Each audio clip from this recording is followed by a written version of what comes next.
Welcome to my channel. I am the Homestead Craftsman and this is my second YouTube channel. The first one I set up is titled The Homestead Craftsman and features videos on woodworking and all different types of projects, metalworking, making furniture. I've even got one on composted sawdust, different tools, some leatherworking, all kinds of stuff on being a hands-on person that does the job instead of having someone else do the job for you. This particular channel here is going to be all about my tiny house that I'm currently building. I started out about 2 years ago with a 21-foot long camper, stripped off the top, reinforced the trailer with by welding in some extra steel, and got building the house that you see behind me now. The videos I'm going to try to bring you up to speed to where I'm at now from the past are going to consist of old footage and some photographs, but then from now on I'm going to try to increase the quality of the videos to be a little more professional, but for the videos that I'm going to post to get you up to speed, they're going to be a little shoddy because I wasn't planning on making videos with him at the time. But as far as the future of the channel, for now I'm just going to show processes and show details of what I'm doing to the house, but in the future I'll feature videos on maybe moving it, setting it up somewhere, and all about living and maintaining the tiny house. So with all that said, let's take a closer look at some of the details. You'll have to forgive all the mess around the house, but that's just the way it is for now. I'm building this house right beside someone else's where I have electricity and water.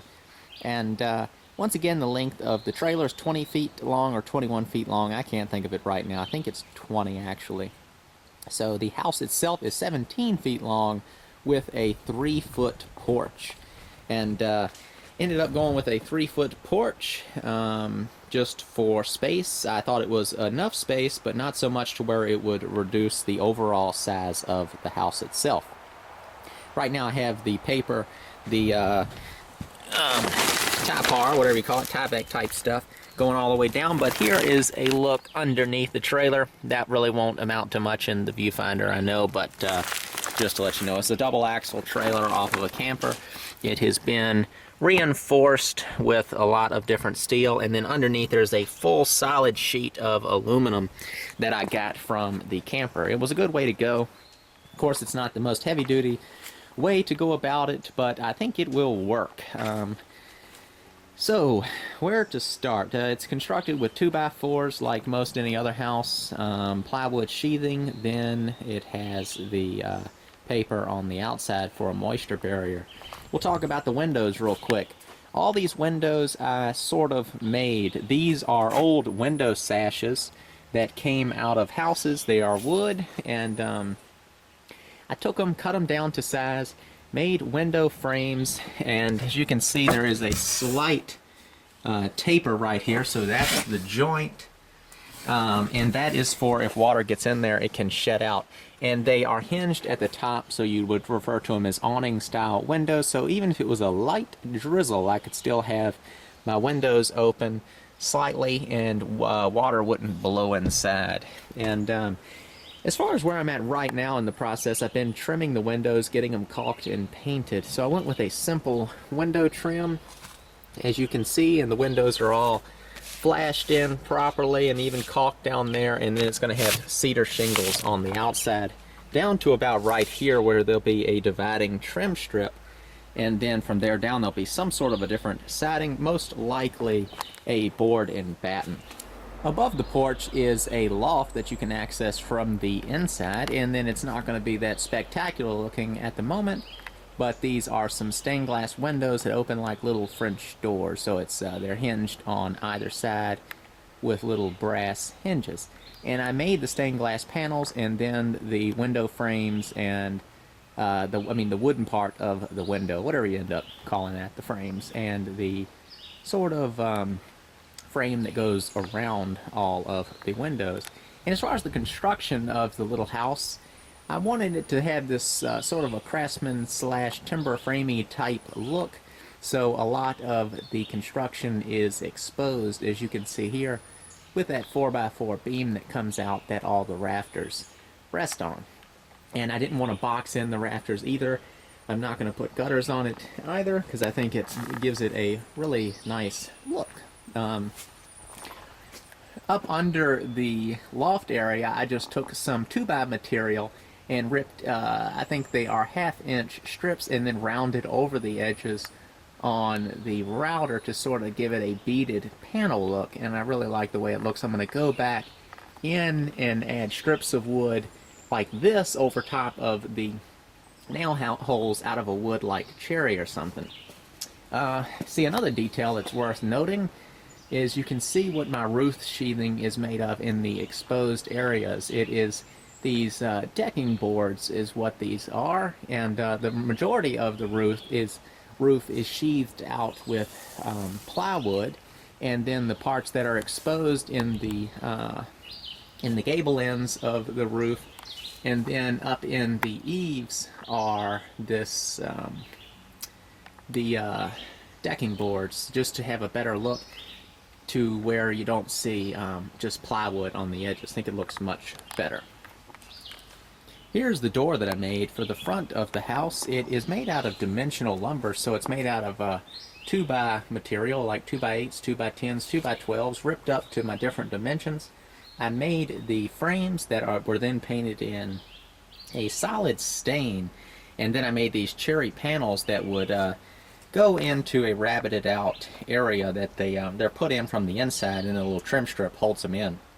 So the cherry panels were then coated with a spar varnish, did a color treatment to them, and then top coated it once again with some more spar varnish. And I've actually done a video on this you can see on my other channel, and I will eventually post that video for a second time on this channel once I get to that stage.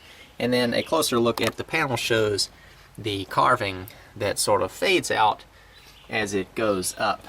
Another interesting part about the door is this upper part. I wanted to give this big panel some sort of detail, so I ended up going with this little speakeasy style door. So that is sort of the peephole. So from the inside, you can open that up and see who's knocking. So we'll go ahead, go inside. This will be a little dark, but you get the idea. The bolts go all the way through from the outside in these nice rounded over bolt heads, and then I use some square nuts on the inside. So you can, once you're on the inside, you can see that nice little glow that the stained glass gives you. And this is just hinged in with a simple little hinge. You can see it right there. It's all just sort of soldered together, and then there was some welding also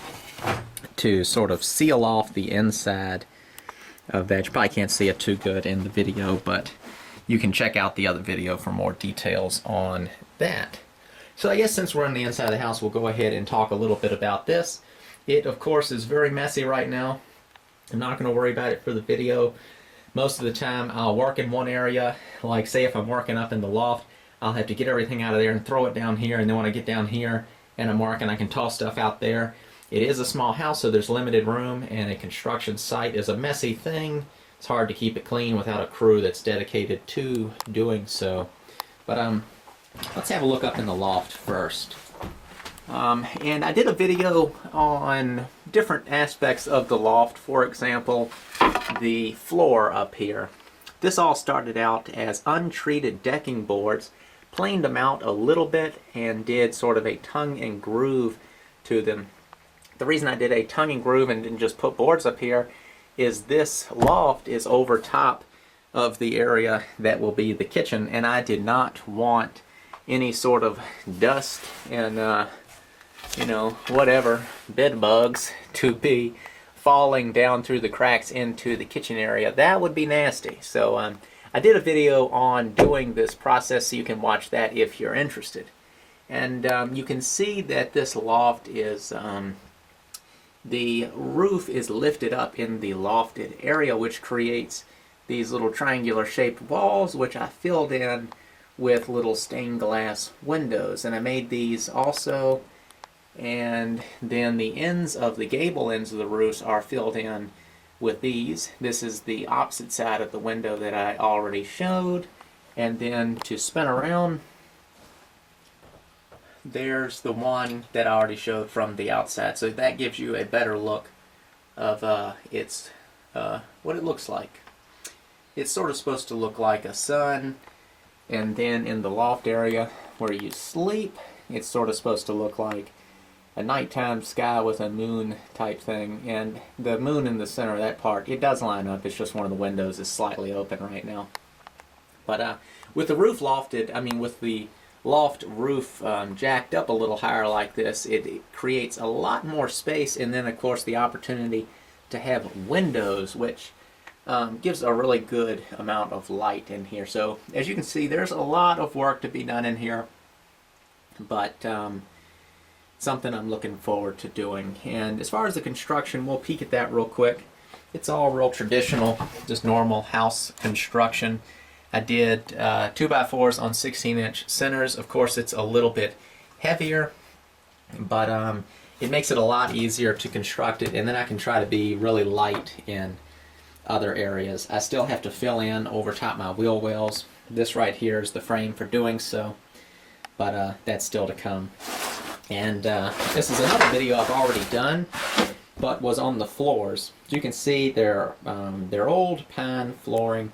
It's already put down. It still needs to be sanded, but I want to do a lot of the work before I go getting them smooth and then denting them all up. Let's walk back to the front door, and we're going to look back down the house, and I'm going to talk a little bit about the design as of right now, where I think everything's going to go. But as you can see, I got that shower stall right there, which I only paid $75 for, and it's brand new. I bought it from a Habitat Restore, and for $75. They wanted $100, but I ended up getting it for $75. It's normally about a $400 minimum. $400 to $600 is the price that I've seen them for, and it is, like I said, brand new, no holes cut in it for faucet, so I can locate things wherever I want. So from the back of that wall, 7 feet out to the end of the loft, basically, is going to be the bathroom, the full width of that shower, which is 32 inches. So I'm doing a slightly larger bathroom, which I think will be more convenient in the long run, even though I lose a little bit of space. And to the right of the bathroom is where the kitchen's going to go. I'm not sure exactly of the layout of the appliances, but what I'm thinking is using the stove, and this is the stove out of the camper, which I'm going to get all cleaned up and back into working condition. We'll go right under that window there, and then the counter will be L-shaped. Come around. This is a really common shape for a lot of these layout for a lot of these little houses, and I think that's because it's a good layout. I do like it. I like the idea of it not being one big open room and breaking it into distinct areas. So by having that wall down the side of the bathroom, it will create a very distinct kitchen area and a distinct living area, and then you have your bedroom area. While it might not be sort of that open layout, I feel like it would make it feel like you're not just in one single room all the time, and might feel less claustrophobic, even though it will be a little more closed in. But that's just my theory for now. And like I said, this will be the living room area, and I have no idea what I'm going to put in here yet. And all right here, these are all the shingles for the project. These are all going to be on the outside from about 6 inches under the window up to the eaves of the roof and on the gable ends of the house. So these are all Western red cedar, and bought all these from Lowe's. And on my other channel, the Homestead Craftsman, I think in the video, the Craftsman's Corner episode 1, I talk a little bit more about these if you're curious. So while we're in here, let's take a closer look at some of the windows. This will give you a better idea from the inside what they look like and how they are put into the walls. And like I said, I'm going to talk more about all this in the future. But the part that I made is, you'll excuse the underexposing from the light outside, but I made this part, the part that has sort of the gray paint on it, and then it was then rough framed into the wall later. But the windows are actually what I've probably put the most amount of work on. I had to remove all the glass and redo all of the window glazing compound in all the windows. It was an enormous amount of work, and it took probably, had to do it over a span of several months to get everything done. The windows were in pretty rough condition. I even had to fiberglass some of them, but I really wanted the windows to look really good.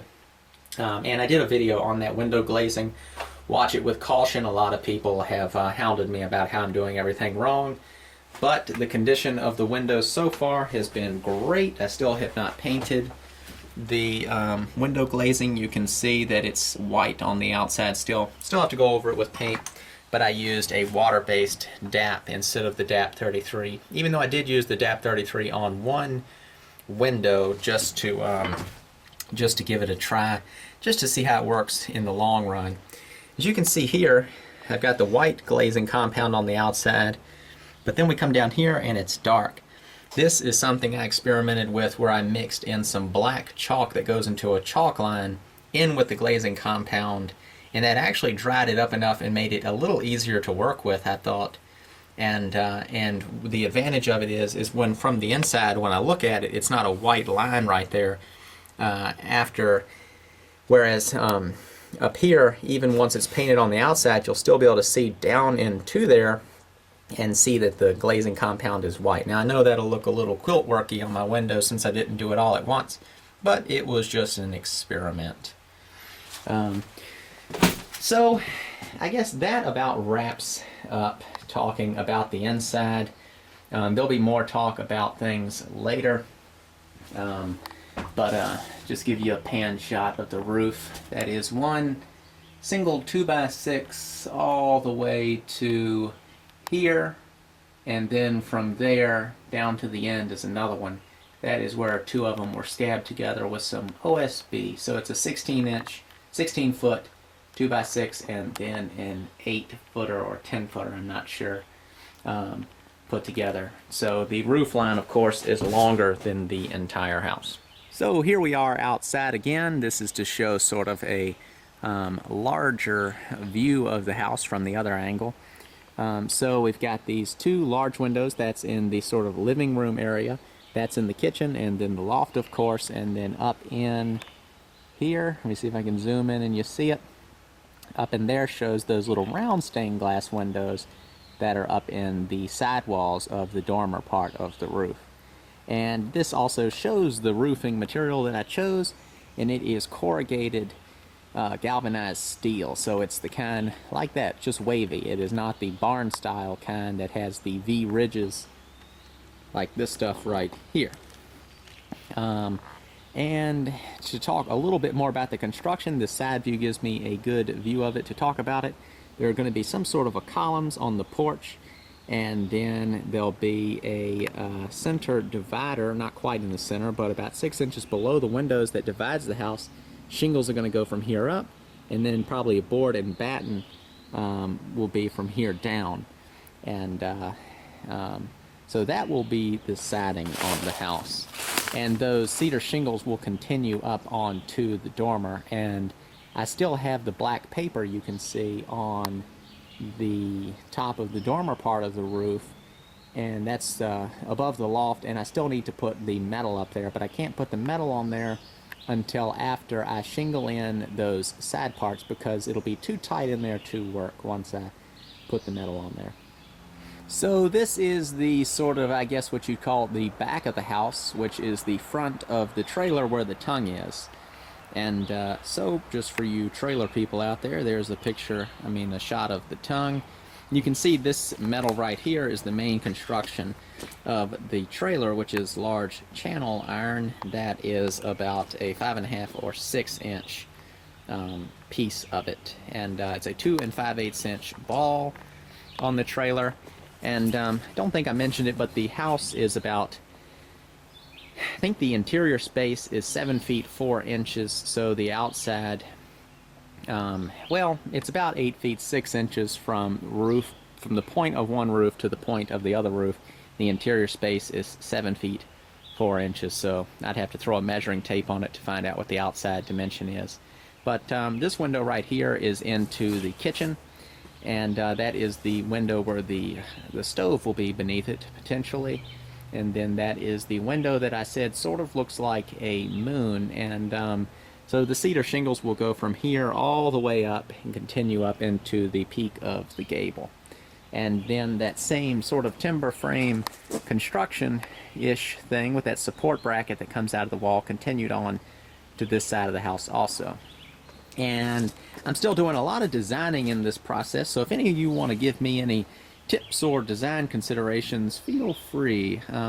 Especially for the front porch columns, I'm still trying to come up with some different ideas of how I want to do that. And then also right here, trying to decide whether or not I want to add sort of a little shed compartment area to house different things, or whether just to stop the shingles here and do whatever sort of siding treatment I do from here, just continue it around on the front, the back of the house. The advantage of the little trailer on the back is I could say house perhaps batteries for a solar thing, keeping them outside, or propane tanks, or just whatever. It could just it's just gonna be like a little tool shed of sorts.